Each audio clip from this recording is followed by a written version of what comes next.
अस्सलाम वालेकुम वरहमतुल्लाह। आज की वीडियो में हम देखेंगे कि डोमेन और होस्टिंग क्या होती है। तो शुरू करते हैं। सबसे पहले मैं ब्राउज़र में आपको समझाने की कोशिश करूँगा। डोमेन सबसे पहले हम देखेंगे क्या होता है। डोमेन आपकी साइट का यूआरएल होता है। जिस तरह google.com है, ये एक डोमेन है। विकिपीडिया है और काफ़ी सारे, जैसे मैं यहाँ सर्च करता हूँ,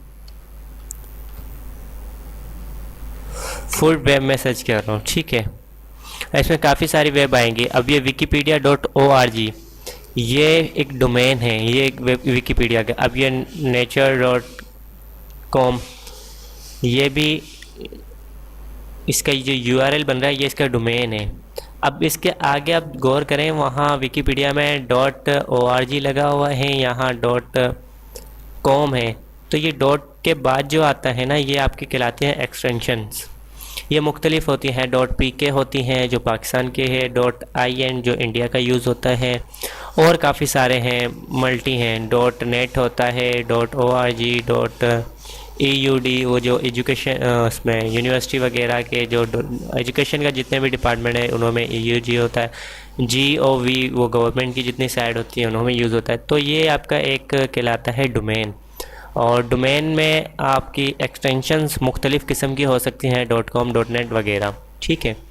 अब आते हैं कि होस्टिंग क्या होती है।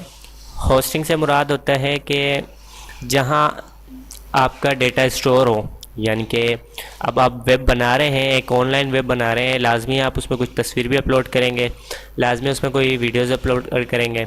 जो वो आपका डेटा सेव होगा वो ऑनलाइन रहेगा, हर वक्त एक्टिव रहेगा। वो होते हैं सर्वर्स, बड़े बड़े सर्वर्स होते हैं, कंप्यूटर्स बड़े बड़े।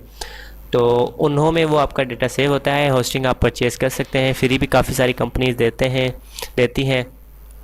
तो वहाँ से आप उनका ना, जब होस्टिंग बाय करते हैं तो वो उनके जो 24 घंटे उनके बड़े सर्वर्स जो होते हैं, यानी कि पीसी आप समझ लें, वो उनके चल रहे होते हैं 24 घंटे। तो वो उनमें से आपको कुछ स्पेस दे देते हैं कि ये आपका स्पेस है, इतना आप यूज़ कर सकते हैं वो ऑनलाइन।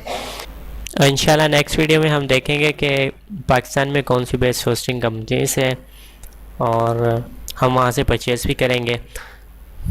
तो मिलते हैं इंशाल्लाह नेक्स्ट वीडियो में। तब तक के लिए अल्लाह नेहकेबान।